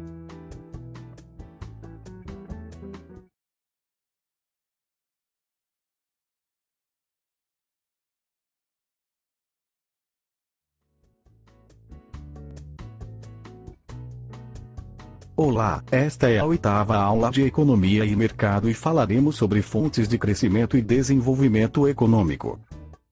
A teoria do crescimento e do desenvolvimento econômico discute estratégias de longo prazo. Quais medidas devem ser adotadas para crescimento econômico equilibrado e autossustentado? A economia pode se encontrar em diferentes estágios, como o de crescimento ou de regressão-depressão econômica. Diz-se que está em regressão-depressão quando a economia está entrando em declínio no que se refere aos seus indicadores de crescimento, tanto de produção quanto de emprego. Normalmente, os países ricos caracterizam-se pelo crescimento de sua economia e da produtividade com que são aproveitados os recursos de produção. O crescimento da produção e da renda decorre de variações na quantidade e na qualidade de 2 insumos básicos: capital e mão de obra. As fontes de crescimento são as seguintes: aumento na força de trabalho, aumento do estoque de capital ou da capacidade produtiva, melhoria na qualidade da mão de obra, melhoria tecnológica que aumenta a eficiência. Eficiência organizacional. Para a avaliação do crescimento são considerados apenas os níveis de produção e renda. Para avaliação do desenvolvimento, as condições ambientais. Existem diferentes metodologias para a avaliação do desenvolvimento. Índice de Desenvolvimento Humano considerado PIB, Produto Interno Bruto, e os índices de emprego e analfabetismo. De emprego e analfabetismo.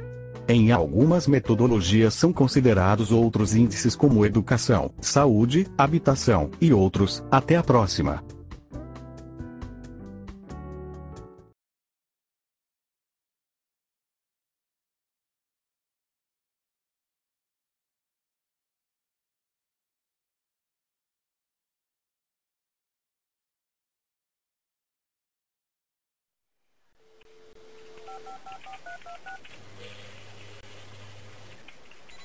Olá pessoal, voltamos à nossa segunda aula. Hoje falaremos sobre o conceito de marketing. Market do inglês mercado e em sufixo inglês que designa ação temos então, marketing. O termo marketing só começou a ser empregado nos Estados Unidos por volta de 1910. Mas a chamada era do marketing consolidou-se em 1950, quando os empresários tomaram consciência que precisavam dar atenção aos desejos dos clientes como uma estratégia empresarial dinâmica, com esforços planejados com vistas à mudança e satisfação do cliente. É chave para o futuro e a sobrevivência de qualquer organização. Algumas vezes marketing é utilizado como sinônimo de vendas e propaganda. Propaganda é uma das ferramentas do marketing para a divulgação de produtos e serviços, para que haja compra e preciso haver desejo, demanda e necessidade. Os produtos podem ser classificados em produtos de conveniência ou utilidade, produto de compra comparada e produto de especialidade. O mercado pode ser competitivo, monopólio e oligopólio. O marketing social preocupa-se com o bem-estar da população, respeitando o meio ambiente. Já o marketing pessoal é a nossa imagem com o público. Como anda a sua aparência, futuro corretor? Não podemos esquecer que o objetivo do marketing é o lucro e para isto é preciso criar, inovar. É o cliente e objetivo, o lucro. Acaba aqui a nossa segunda aula. Não se esqueçam de consultar em documentos e links alguns artigos sobre conceito de marketing, fazer os exercícios. E encontra-se disponível em nossa biblioteca o livro do Marcos Cobra, onde você pode saber mais sobre isto. Até a próxima!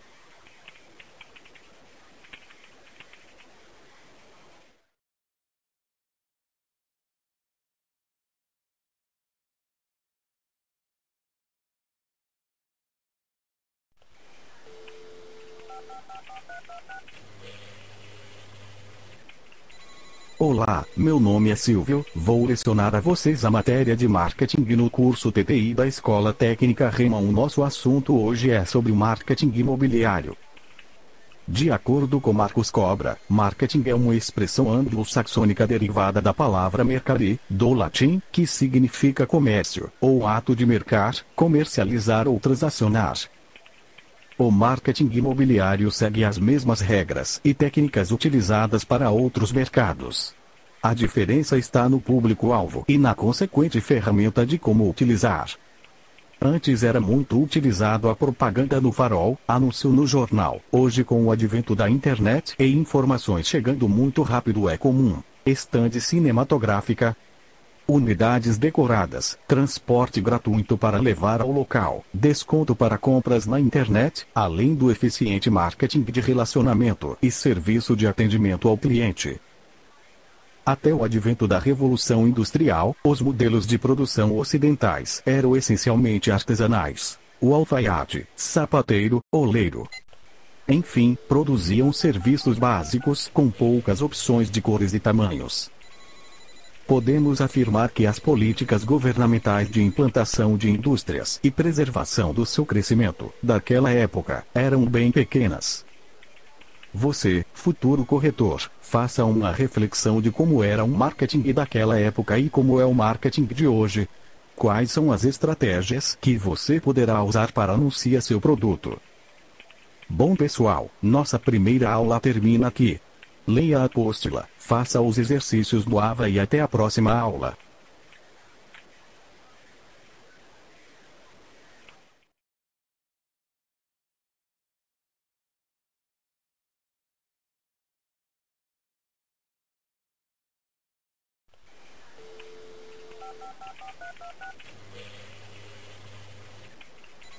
Olá pessoal, voltamos com a nossa quinta aula de marketing e hoje falaremos sobre processos de tomadas de decisão.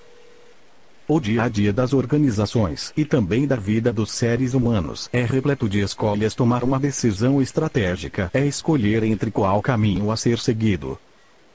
Nunca tome uma decisão sem identificar o problema ou oportunidade, fazer um diagnóstico da situação, procurar alternativas e daí sim, tomar a decisão. É importante fazer uma pesquisa de mercado. O objetivo da pesquisa de mercado é obter dados para a solução de problemas ou oportunidades de marketing relacionadas ao produto. Com a pesquisa, coletamos informações, identificamos e definimos oportunidades e problemas, implementamos o processo necessário e avaliamos os resultados.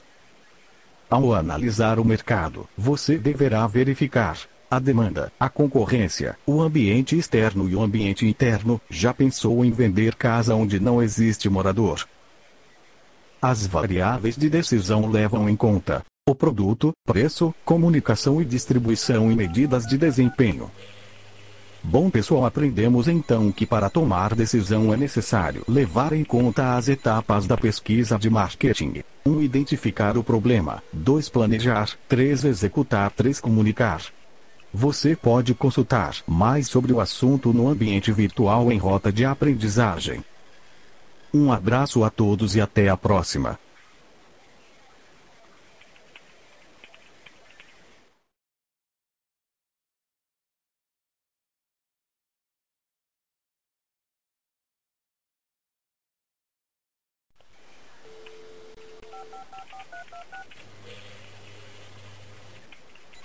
Olá pessoal, voltamos com a quarta aula de marketing.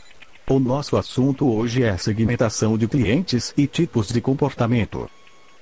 Na aula passada, falamos sobre o comportamento do consumidor, os motivos que o levam a consumir determinados produtos. Enfim, hoje enfocaremos mais sobre o comportamento do cliente.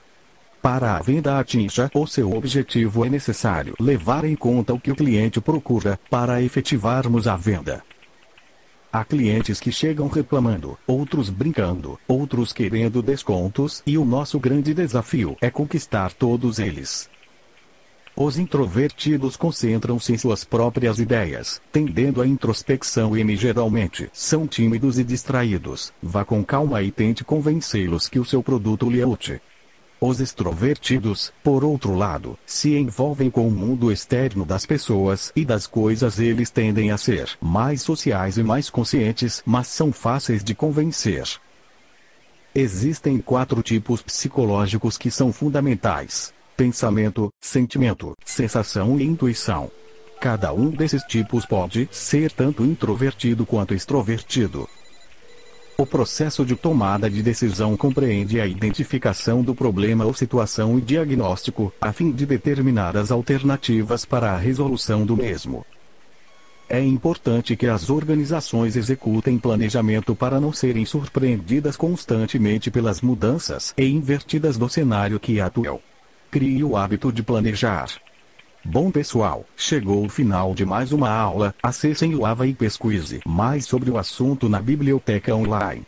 Um abraço a todos e até a próxima.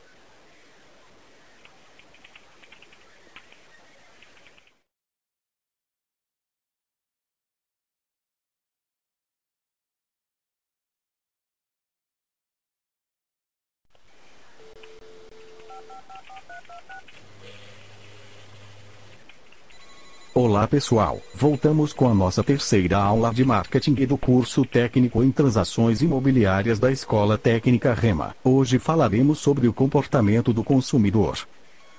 Consumimos muito no dia a dia, mas o que leva a consumirmos determinados produtos?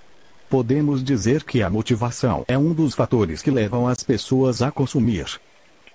O marketing deve tentar compreender o consumidor e suas motivações para que suas estratégias sigam seu objetivo e gerem o sucesso esperado.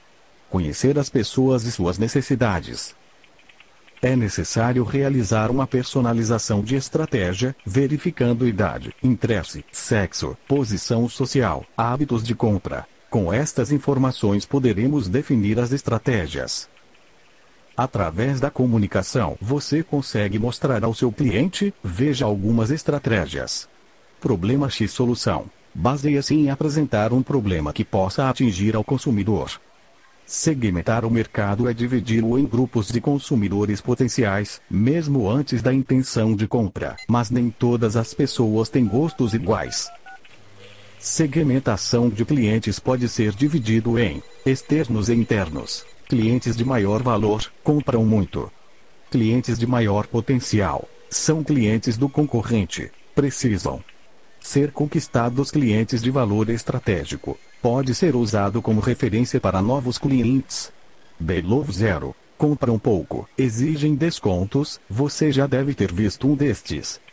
Além disso, há o cliente introvertido e extrovertido, e você, corretor, ao analisar cada um deve levar em conta as funções psíquicas, sentimento, pensamento, emoção e intuição. Sabendo lidar com cada situação, com certeza, você venderá melhor. Desejo a todos um bom descanso e até a próxima aula.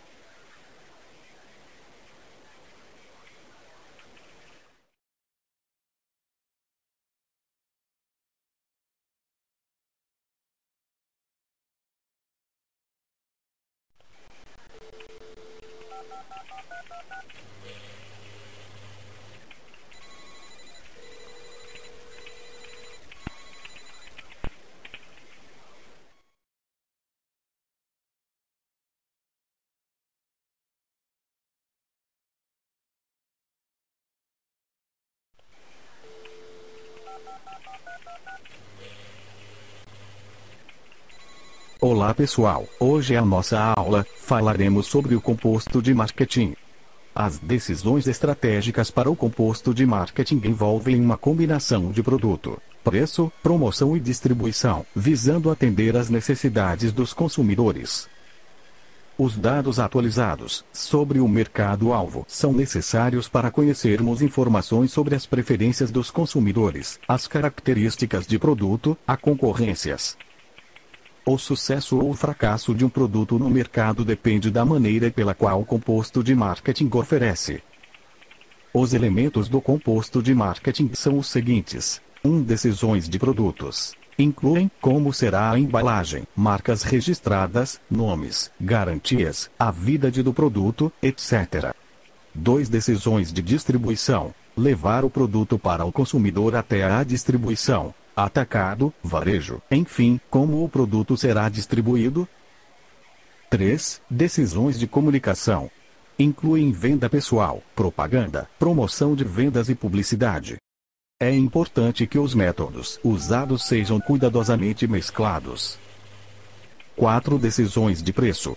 Os preços de produtos é um dos principais componentes do composto de marketing. Os preços devem ser bons para o cliente e para o corretor.